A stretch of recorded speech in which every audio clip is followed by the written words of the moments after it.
esta reforma laboral, ¿en qué consistía? Yo leí un informe muy interesante donde se calculaba que Colombia podía perder más de 500.000 empleos si esta reforma pasaba. ¿Cómo nos podrías resumir la reforma laboral de Petro? La reforma laboral es una reforma comunista. Y lo sabes por su autora, que se llama Gloria Inés Ramírez. Es la anterior ministra del Interior de Gustavo Petro. Esta mujer fue la directora del Partido Comunista de Colombia, confesa comunista, hizo parte de la CUT, que es el sindicato más de izquierda y más promotor de paros, hizo parte de FECODE, que seguramente lo conoces, que es este sindicato de profesores bastante agresivo en Colombia, etcétera. Esta mujer fue la autora de este proyecto de ley, que es una reforma laboral. Tiene sus 4 debates en el Congreso, lo pasaron por Cámara Baja, inició allá, entonces necesitaba 2 debates en Cámara, 2 debates en Senado. Los 2 debates en Cámara se aprobaron. Por lo general, la Cámara es mucho más dócil al gobierno de Petro, es lo que hay que decir también. Entonces se aprobó en comisión séptima de la Cámara de Representantes, se aprobó en la plenaria de la Cámara de Representantes, acaba de pasar a Senado. Efectivamente, se calcula en 500.000 empleos que se pierdan o mucho más. Se calcula en subir 16% los costos laborales de las empresas, en convertir un contrato laboral en una especie de matrimonio. O sea, si te contrato, me es casi imposible una especie de despido, cosa que hace entonces que aumente el desempleo. La ministra anterior, Gloria Inés Ramírez, dijo con toda tranquilidad: es que no estamos pensando en aumentar en el empleo, estamos pensando en dignificar al trabajador, etcétera.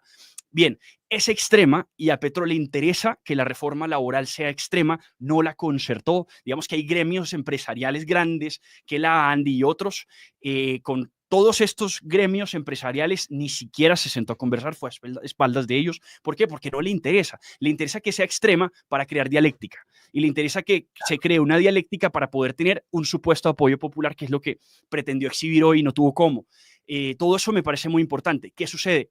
Que él en el Senado no tiene mayorías, o por lo menos le cuesta muchísimo más conseguir mayorías. Y a partir de ahí sucede que debía pasar a Comisión Séptima del Senado y un grupo de legisladores, senadores de la Comisión Séptima, se reúnen y firman entre todos una ponencia de archivo. Ponencia de archivo es que se hunda, que se rechace la reforma laboral. Con eso demostraron que tenían ellos las mayorías. O sea, Petro ahí quedó derrotado, ya no tiene nada que hacer, porque todos firmaron que votaban en contra. Y eso motiva a Petro entonces a hacer todo lo que hoy está haciendo. O sea, es de alguna manera lo que llamamos las pataletas de un abogado. O sea, ahí no tiene más nada que hacer. Él la perdió. O sea, él perdió esa reforma laboral. Hoy Lo le que quedan no... 2 cosas. Sí, adelante.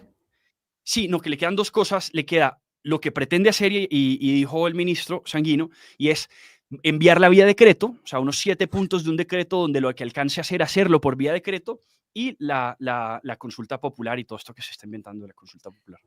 Lo que no suelen entender los chairos, los zurdos, los progres, es que cuando el Estado aumenta, por ejemplo, el salario mínimo, lo que genera en realidad no son mejores condiciones para los trabajadores, sino es ser despedidos muchos de ellos y muchos otros reducidos a la irregularidad, porque hay muchísimas empresas, principalmente en países como los nuestros, que no pueden sostenerse pagando lo que el Estado pretende artificialmente imponer por vía de una ley. Con lo cual, una de dos, o reducís a la informalidad a tu empleado o lo desvinculás directamente de la empresa. Por eso es que se calculaba por lo menos 500.000 de colombianos sin empleo si esta reforma avanzaba. Por lo tanto, lo que quieren es dialectizar, dice Julián, o sea, generar un conflicto de escala para poder enfrentar al pueblo contra las oligarquías que ocupan el poder legislativo. De una de sus cámaras no tendría la mayoría Petro.